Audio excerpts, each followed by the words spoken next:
Good day and welcome back for the first part of our discussion on how derivatives affect the shape of a graph. The general goal of this section is to build upon our previous discussion of derivatives and specifically think about how information related to the sign of the first or second derivative, so think where they are positive or where they are negative, what that information will tell us about the shape of a graph. And to get us started thinking about this, we have a motivating example. The graph shown represents the function y equals f of x. And all I want to think about in this graph is just where is the first derivative positive, where is it negative, and where is it zero. And maybe the simplest observation we can make is that at this local minimum, which looks as though it occurs at C, the tangent line is horizontal. So for the graph which is sketched here, C appears to be the only value where the derivative is zero.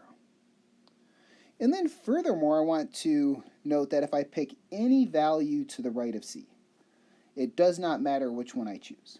If I look at the corresponding point on the curve and I sketch the tangent line, that is a line with positive slope. And that will be true for any value of x larger than C. So f prime of x is positive when x is greater than C. Similarly, if I was to pick any point I want it to the left of C, doesn't matter which one I choose, if we go up to the curve and we draw the associated tangent line, that tangent line has a negative slope. So again, to reiterate, f prime of x is negative, i.e. the slope of the tangent line, when x is to the left of C. And for the function f of x, which is sketched here, I want to note that in particular, when you are to the right of C, the function is increasing. That is to say, as you move to the right, the function outputs are getting larger. Similarly, I want to notice if you are to the left of C, this function is decreasing. That is to say, as we are moving to the right, the function is getting smaller and smaller. And these intervals of increase and decrease correspond respectively to where the first derivative is positive or the first derivative is negative. And this leads us very directly into what we call the increasing-decreasing test. If the first derivative is positive on an interval, then the function is increasing on that interval.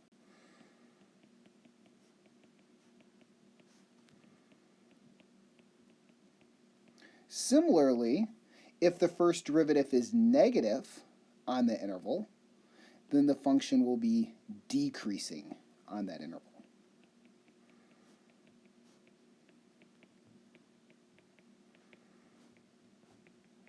So the increasing-decreasing test is a very intuitive result related to the first derivative.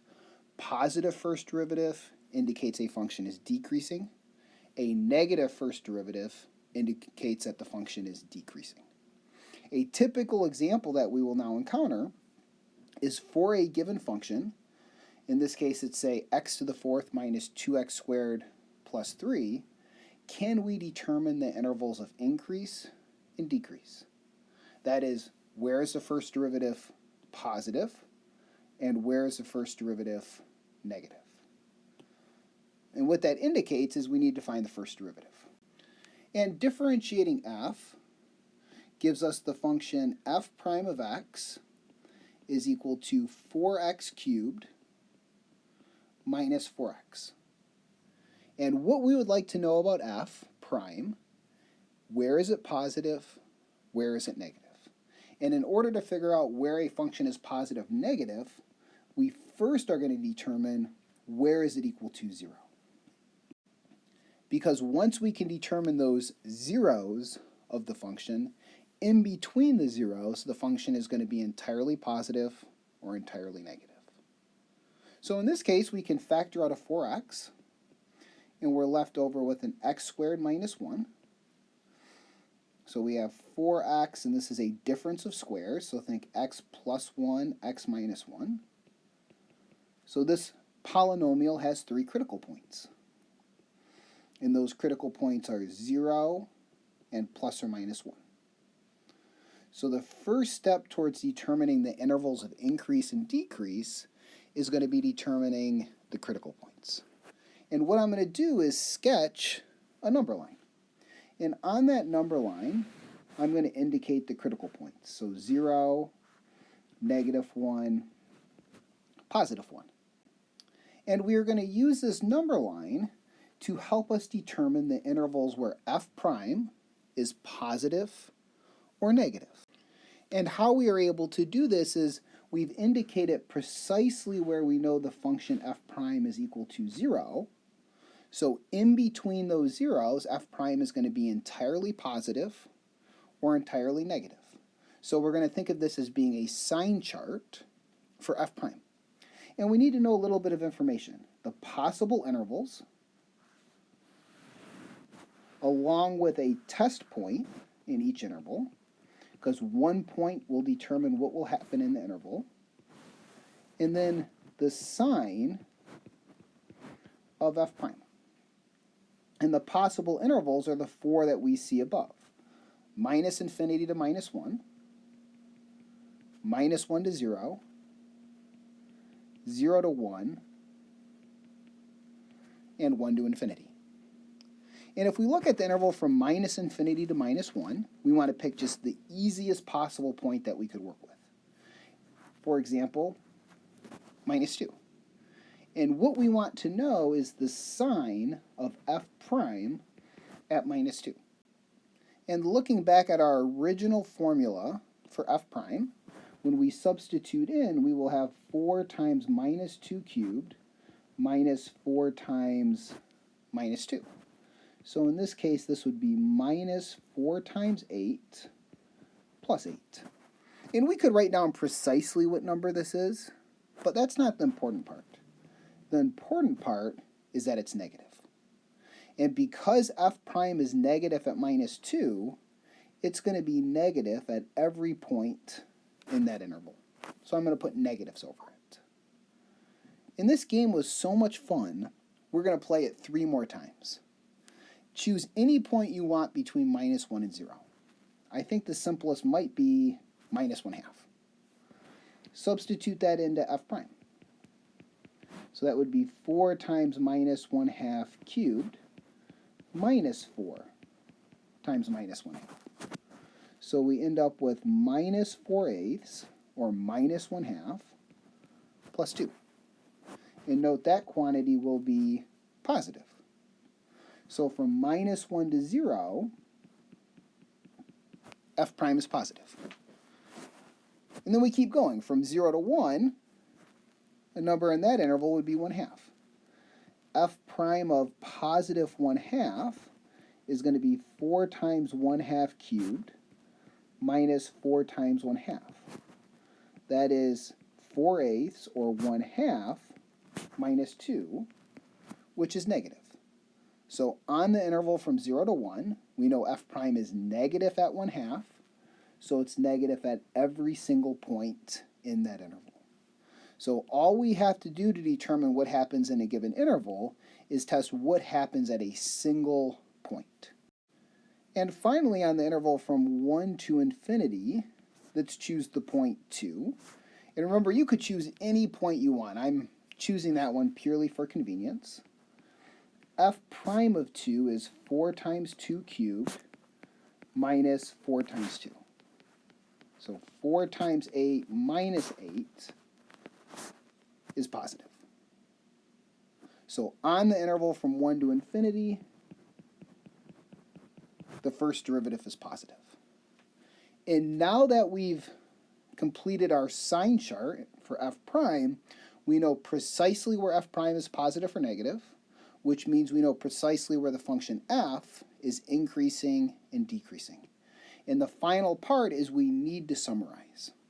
So I need you to write down specifically for me what are those intervals of increase, what are the intervals of decrease. The function is increasing whenever the first derivative is positive. So -1 to 0 and 1 to infinity.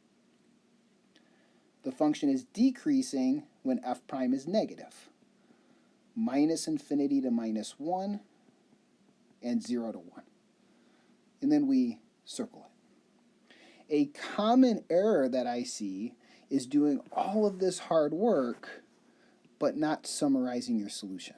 And because this will eventually be a smaller part of a larger problem, I absolutely need you to write this information down and circle it so it's hopefully easy for us to find.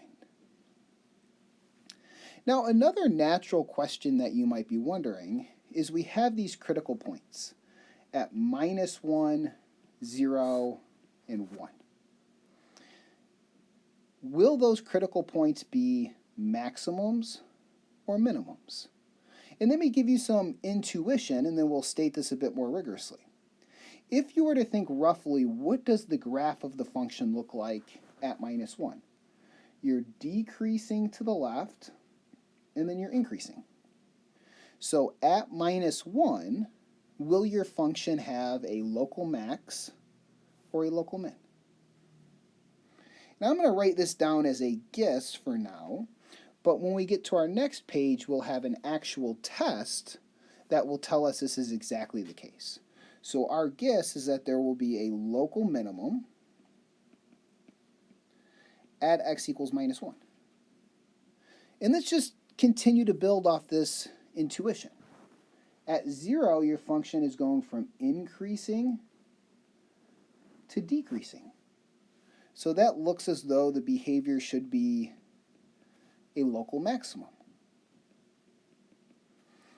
And at 1, you're going from decreasing to increasing. Oops, and that should have been a minus, and now a positive 1. And using the sign of f prime, i.e. where the function is increasing and decreasing, to classify critical points as local maxes and local minimums is exactly what we are going to do with a first derivative test. So I'm just going to note, see the FDT, the first derivative test, on the next page.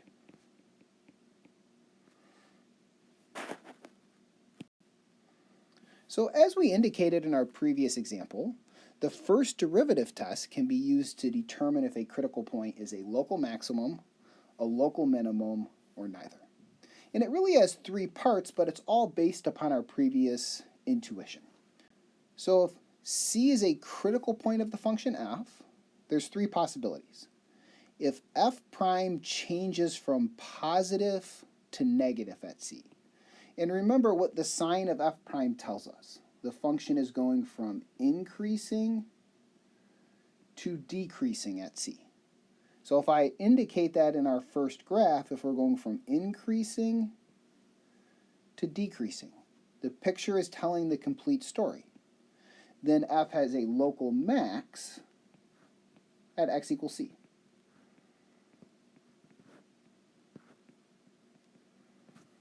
Similarly, if f prime is changing sign from negative to positive at c, that is to say the graph of the function is going from decreasing to increasing, then the critical point at c will be a local minimum. So if f prime changes from negative to positive, then f has a local minimum at x equals c. And then lastly, if f prime does not change sign at c. So maybe let's suppose we're going from increasing to increasing. Or vice versa, it could be decreasing to decreasing, but in either case, there will not be a local max or min. So then f has no local max or min at c. And the big thing I want to emphasize is there's nothing here for you to memorize, but everything for you to understand. So it's just all about the intuition of increasing, decreasing. And by just giving a rough sketch above that sign chart that you've created for f prime will tell you immediately whether your critical point will be a local minimum, local maximum, or neither. So that completes our discussion of how the first derivative will affect the shape of a graph, We will continue on in our next video by investigating the second derivative. Stay tuned and take care.